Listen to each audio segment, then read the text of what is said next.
Please welcome, on his 21st visit to the Philippines, friends, brothers, and sisters, Charles Hogg, or everyone's brother Charlie.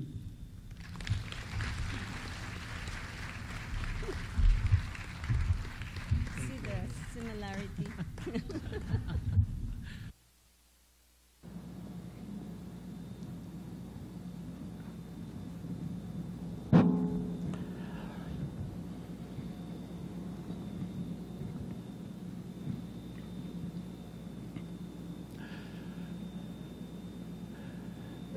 Good evening, everyone.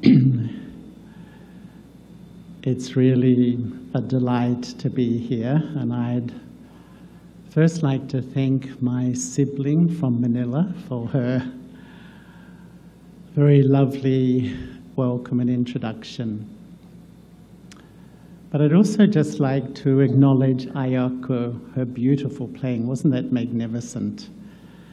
Something really incredibly special.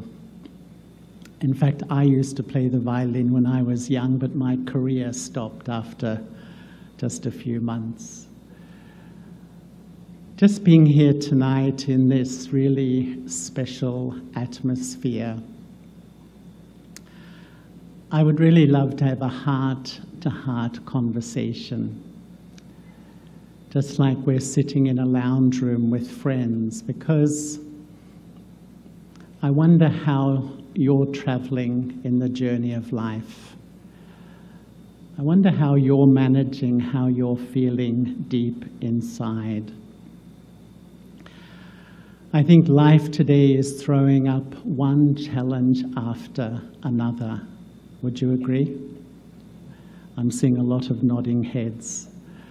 Sometimes from the wider world, sometimes from the country, sometimes from the workplace, perhaps many times from the family, and probably most often from myself. And I really have the fortune in my life to travel a lot and talk to a lot of people. And these days I hear from the hearts of so many that it seems like I deal with one challenge, and just when I begin to manage that, another one comes in my way. And on top of that, I have my family, my friends, my dear ones, my loved ones. And they're also facing their challenges, and they want support from me also. The human spirit has extraordinary resilience, but from what I'm hearing as I move around, many are feeling worn down by this constant tsunami, if I can use that language, of issues and challenges in life. We want to step up. We want to step into that person I know I can be, but sometimes we feel quite stuck and trapped. And recently I was talking to a woman in Australia, a young woman, a young mother actually, with 3 small children. And she was sharing very openly with me that she was in an unhappy marriage, had financial problems, and inside was feeling quite angry and negative. And she contracted cancer in her early 30s. And that, in fact, she said, made her more angry and more negative. You know how sometimes you feel life has dealt me a bad card, it's really not fair. But when she sort of began to reflect and think more about herself, her life, her attitude, she realized that what she was telling me was that she had become a very negative person, and she blamed everybody for what was going on in her life. And she knew that if she was going to look after her 3 small children, she had to completely change her attitude. And she said that she really went into herself to see how she could become more positive. And she drew on an extraordinary resilience. And she told me with a very lovely smile on her face that in fact her life-threatening illness became her best friend. because it was the instrument to change her, move her out of a place, and to step up in her life to the person that she really wanted to be. And I have a feeling that all of us sitting here, we're all challenged in life, but all of us have this potential resilience to step up to a very elevated level, to deal and step into that higher person or that higher nature I know I can really withdraw. And some years ago, I was involved in a project called Global Cooperation for a Better World. And this happened in 120 countries of the world. And in this project, we asked people, what is your vision of a better self? What is your vision of a better community? And what is your vision of a better world? And it was quite amazing because it took part in some places that were war-torn, places of extreme poverty and desperate circumstances. But what we found is that everyone has a dream in their heart, no matter how difficult life circumstances are. You know how on the surface we can be quite cynical, quite pessimistic, quite hardened to the realities of life and how tough it can be. But when you dig deep, I found in the heart of every human being, we aspire to something greater. We have the hope to step in or step up to that person I really know I can be. And I think that a lot of the spiritual journey is about stepping from the place where I'm at now. Sometimes where I'm so absorbed in my limitation, my weakness, and my self-image is very negative in some ways. And to step into that, or step up to that person I really want to be. And I think to step out of self-dislike and step up to self-respect. To step out of unhappiness and step up to happiness.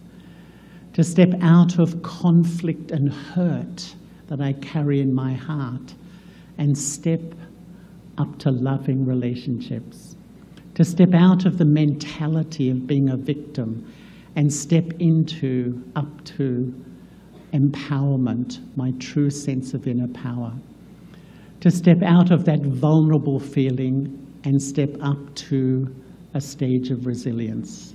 Do you think it's possible? Do I sound too idealistic to you? I feel it's absolutely possible.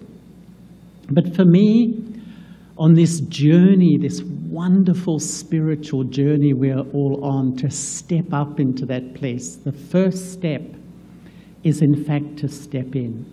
And I believe the reason we are in this situation, our world is like it is at the moment, is because we have disconnected from my true self.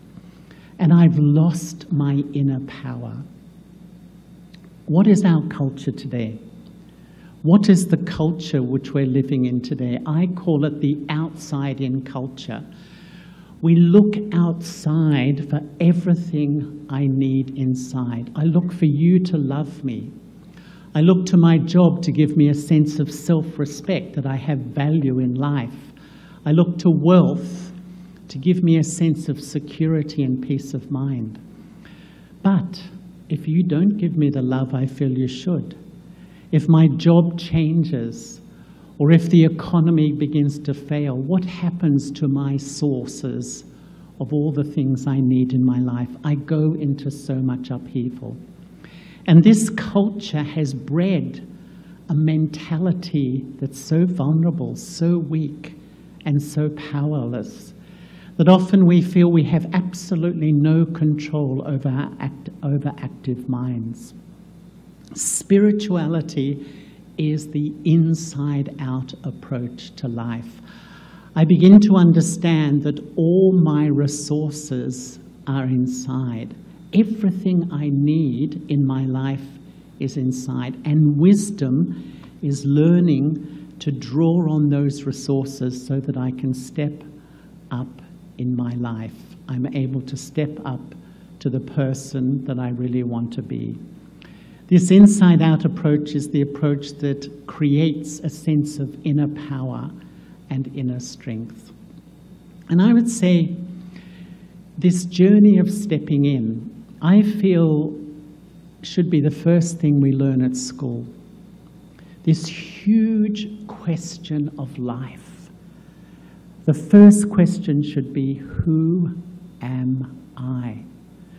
Because when that question is answered, automatically I'm on the journey to self-growth and self-improvement.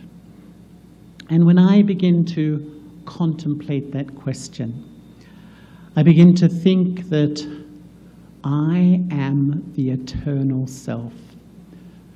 The wonder of the self is that I am a soul, the spirit, the consciousness, the awareness.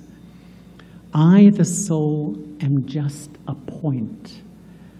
And in mathematics, when they define a point exists, but it has no size, no length, breadth, or width. The soul is so subtle. I am the soul.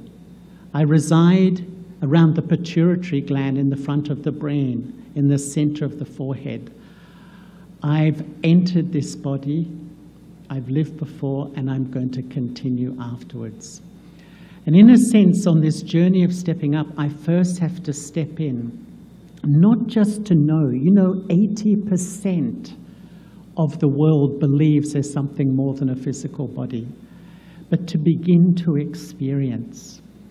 And the journey of meditation is converting an idea, converting a belief, converting a concept into a deep, rich feeling inside. The aim of meditation, in fact, is not to be peaceful. The aim of meditation is to know and experience who I am. And automatically the fragrance, this lovely feeling, begins to wash my inner world. My thoughts begin to cool down, and I start to feel that lovely sense of inner calm, like coming home to a place inside where I really belong. So tonight, I would like to invite you to step in, to know and experience your inner self. Just for a few minutes, we will have a few moments of meditation. And can I ask you to put down phones and bags and papers and pens, and I'm just going to speak out a few thoughts, and let's travel together on the first journey, or the first step towards stepping up, which is stepping in to reconnect with who I really am.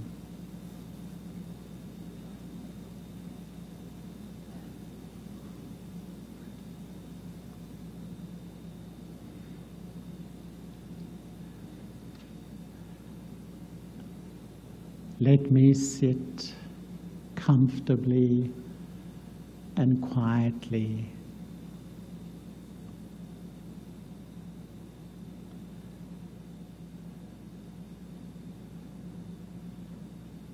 And in the eye of my mind,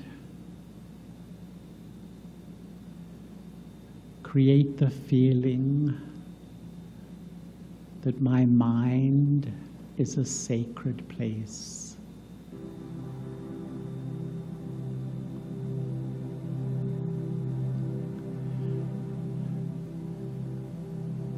Just visualize your mind as a crystal clear bowl of absolutely still water.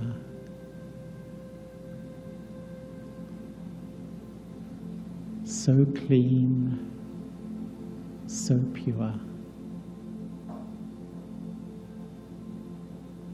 Just hold this image in your mind. of the natural state internally.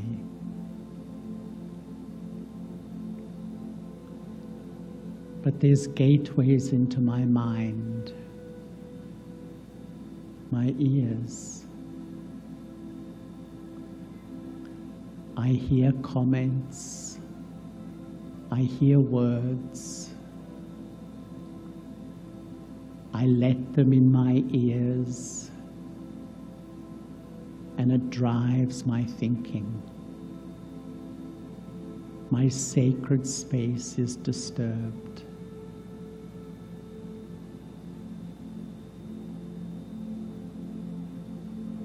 My eyes, I see people, behavior, situations. I let it enter my eyes, into my sacred space. And I begin to overthink.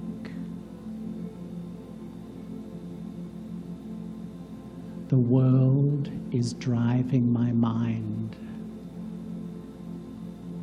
I've lost my inner power.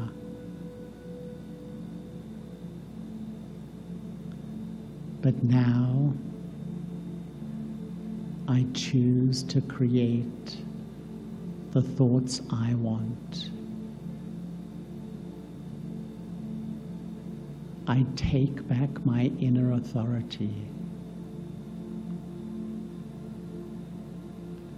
What are the thoughts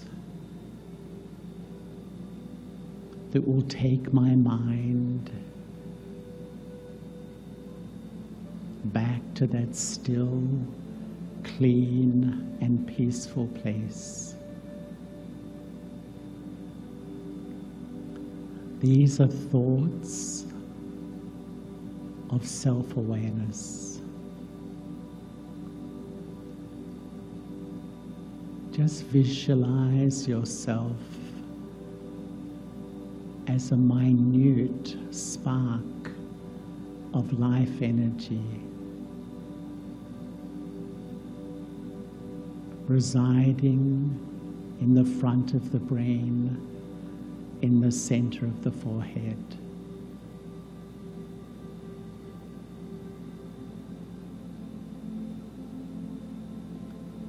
This is I, the eternal soul.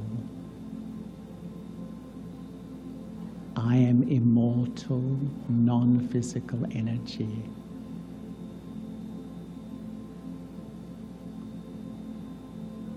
But I forgot who I was.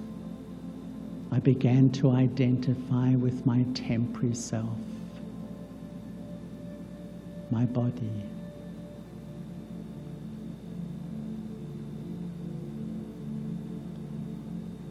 But now, I begin to step back. Just feel yourself stepping back to this place of peace. Letting go, identifying with what I do, all my roles and responsibilities. Letting go, identifying with the image of my body, male or female or nationality. Just keep moving beyond. Even letting go, identifying with my past, what people have said, what people have done. I'm stepping back into my permanent original self. Just feel yourself sitting so lightly in the forehead.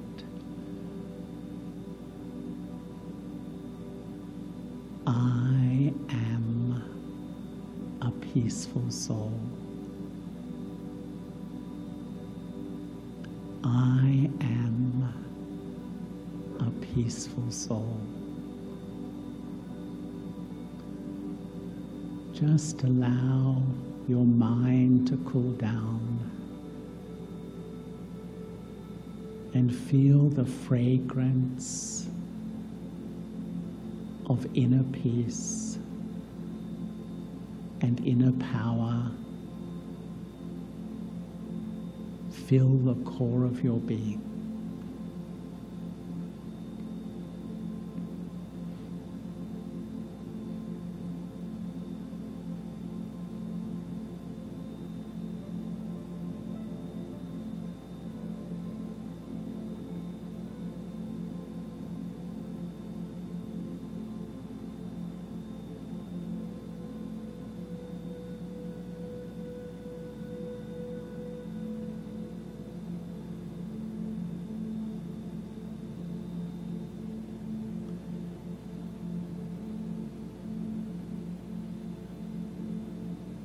Thank you.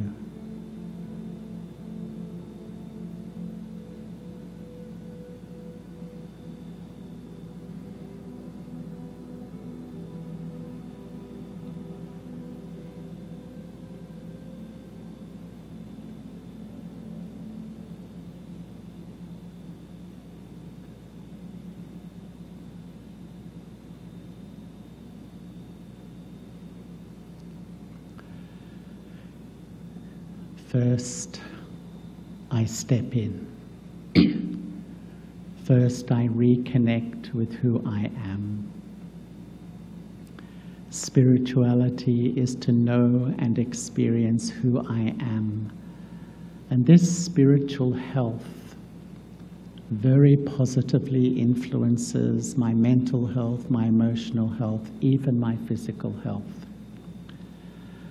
But next I need to step out, and there's two very powerful shadows that are blocking the light of the inner self.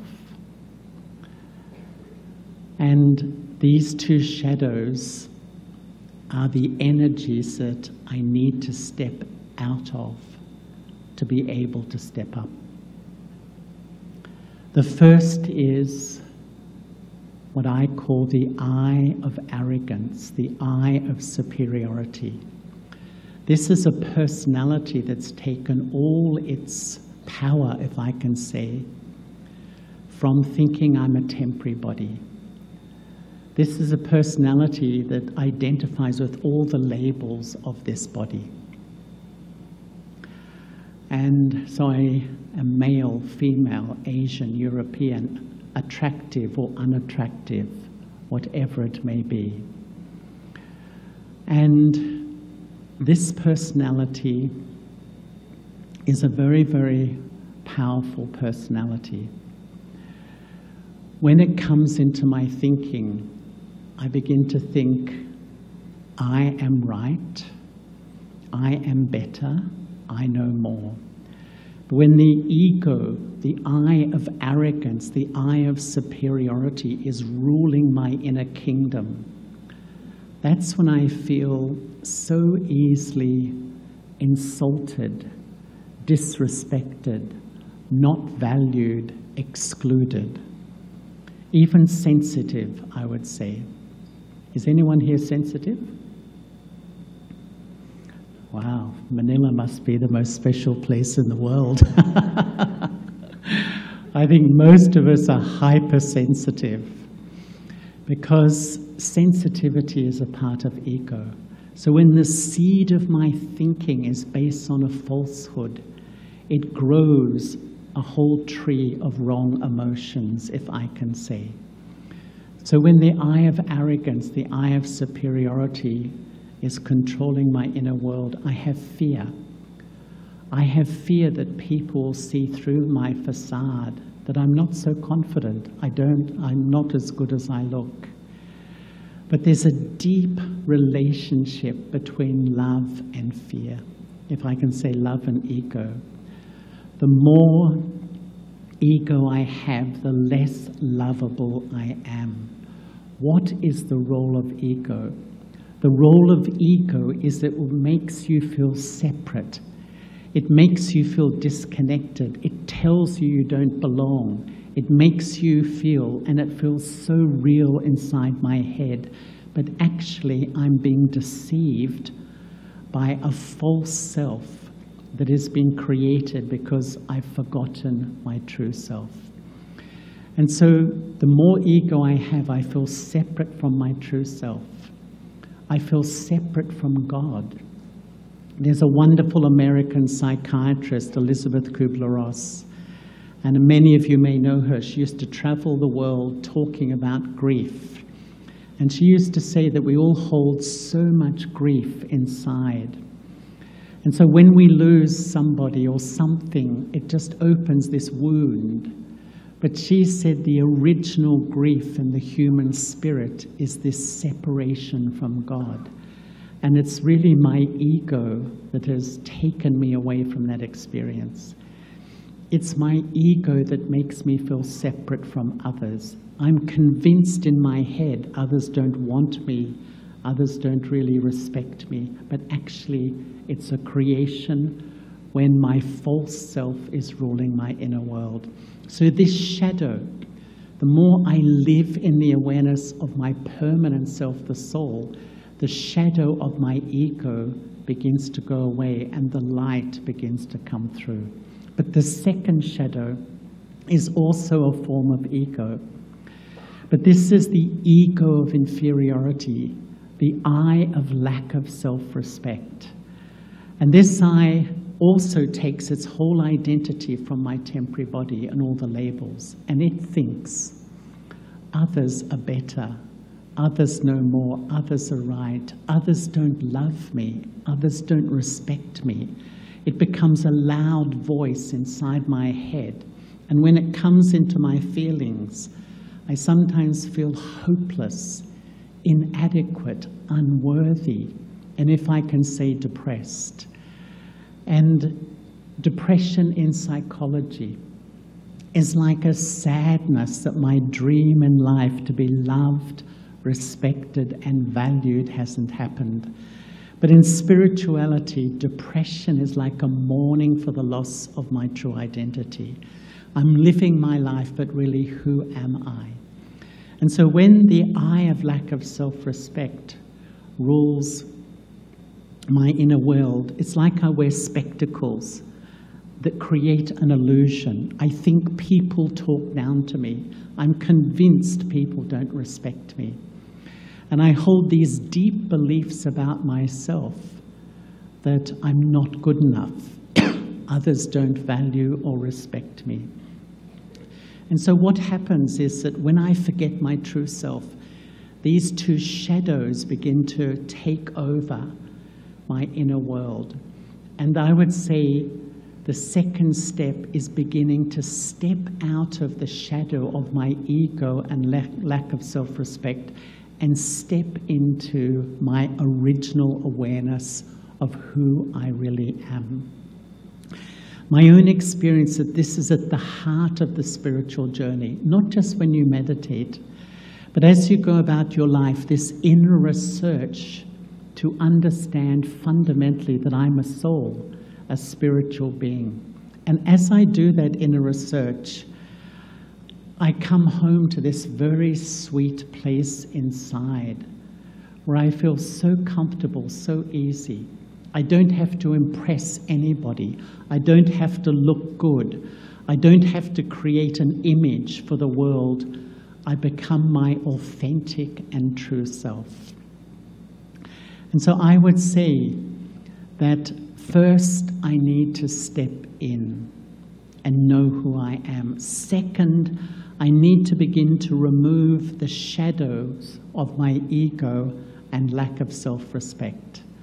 But third, I need to step up and experience true love.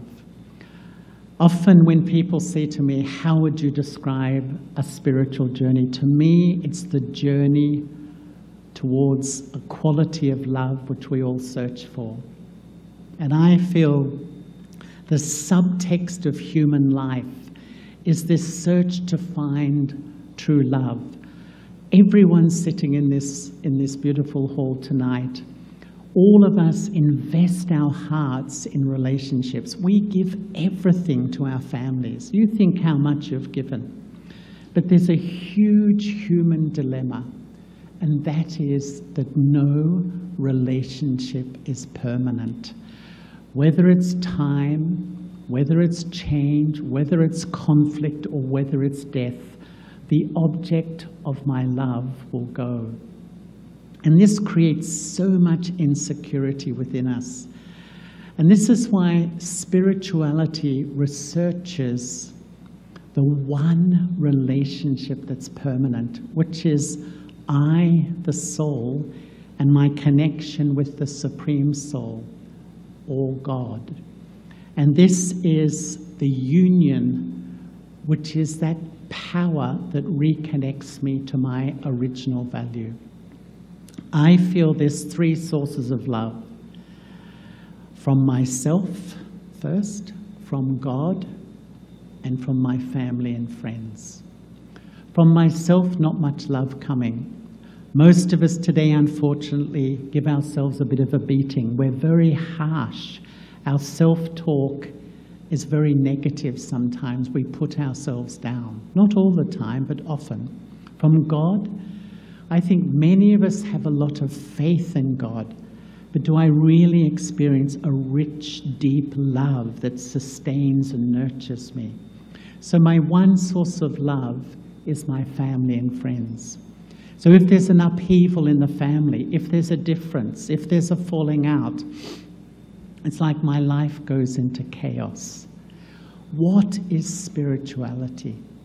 Spirituality is firstly recreating a rich, loving relationship with myself as a soul. And secondly, a rich, loving relationship with God. And when I lay that platform, I build a resilience in myself that can really face any situation in life. And I think that this union is the highest union of the mind. In fact, the word yoga means union. And it means really three things. I connect with God. When I connect, I'm influenced. And when I'm influenced, I have an experience. So what am I doing? I'm sitting, and as I become aware of myself as a soul, I look through the eye of the mind, and I touch, I connect, I absorb in the light of God, and I start to be influenced, and I experience that divine love or that pure love. And this is really the highest experience of the mind, which I really feel gives an inner strength that absolutely nothing else is able to do. But what is the effect of the shadows over the soul? The shadows really block out the light of the soul. They block out the peace. They suppress the love and the joy. But they also block out the light of God. I can have a belief, but I can't really have that connection. And meditation is really linking my mind and starting to draw on a quality of love, a quality of peace, a quality of power from a soul that remains an unlimited source of peace, purity, power, love, and happiness. And I think that when I'm able to do that, I'm able to find a resilience in myself which isn't influenced by the external world and which doesn't chronically absorb sorrow from others. Sometimes I think my mind is like a vacuum cleaner. We're empty inside. So when someone shows me a bit of love, when someone shows me a bit of respect, when they cooperate, I absorb it. But when they insult me, I absorb that. When they disrespect me, I absorb absolutely everything. The outside world is completely controlling my inner world. But as I begin to sow the seeds of stepping into my true self and stepping up to this relationship with God, I start not to be influenced, and I start to create the thoughts which I really want internally. And I would say my own personal experience is that I sit every morning when I wake up early in the morning and I become soul conscious, I become soul aware. And then through the eye of the mind, I sit in front of the light of God and I allow myself to be absolutely loved, completely loved. Nothing will make you healthier, nothing will make you stronger. What is wisdom? Wisdom is to observe, where do I block this love that we've always looked for? And when I observe where I block it, if I see a shadow, I remove it. And the more I'm able to maintain this self-awareness and this connection, it's a platform for a life where I can harness so much resilience. Because sometimes I feel that we not only have to step in, we not only have to step out of the shadows and step up into God's light, we all have to reach out to others. Because all of us are in a world where so many people are struggling. And at the heart of our relationships is communication. And you know, every time you connect with another person, you connect on 3 levels. One is your speech, second is your face, and third is your feelings. And do you know the non-verbal part of communication, your face and your feelings, accounts for around 80 to 90% of the impact of that communication. And so when people get 2 messages, one is what you say and one is what you feel, they always trust your feeling. You always trust your feelings. And some people wonder why people don't love me, why people don't come close to me. When I hold critical thoughts, when I hold negative thoughts in the sacred space of my mind, other people feel them. As you meditate, it's like you create a fragrance, a positivity in the sacred space of your mind. And it's like that awareness, your attitude propels it and it creates an atmosphere. And as you come in touch with people, they feel safe in your company. They don't feel judged. They feel that you're like supporting them. And so it's not only when you meditate that you empower yourself, it actually begins to create a more positive atmosphere in the family, in the community, and in the world. And I feel time is really asking all of us to step into that person we know we can be. Because I find when you step into God's love, you will step back into your self-respect. The greatest gift in life is to take back your self-respect. As much as you have self-respect, you can respect others. As much as you have self-respect, you will be humble. As much as you have self-respect, you will be loving and you will be loved. As much as you have self-respect, you won't be so influenced by all the changes happening around you in the world. And as much as you have self-respect, life becomes much easier. So I think tonight, it's lovely to really have the thought. Sometimes it seems like a big step. I understand. And you know how sometimes inside we say, I really would like to go there. I really want to step up. But. There's always a reason not to. You know how there's always a reason not to? I hope that you have the courage to say, yes, I'm going to try something. My feeling is to try meditation. If you don't do something for yourself in this world, you will just absorb the atmosphere, the anxiety. There's increasing anxiety and depression in our world. I've got to do something to protect the sacred space of my mind. And meditation is man's oldest way of doing it. So I think an act of love for myself is to really begin to practice meditation.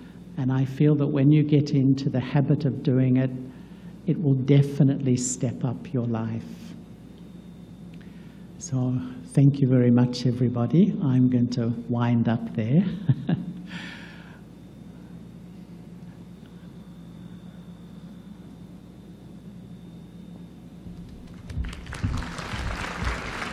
Thank you very much.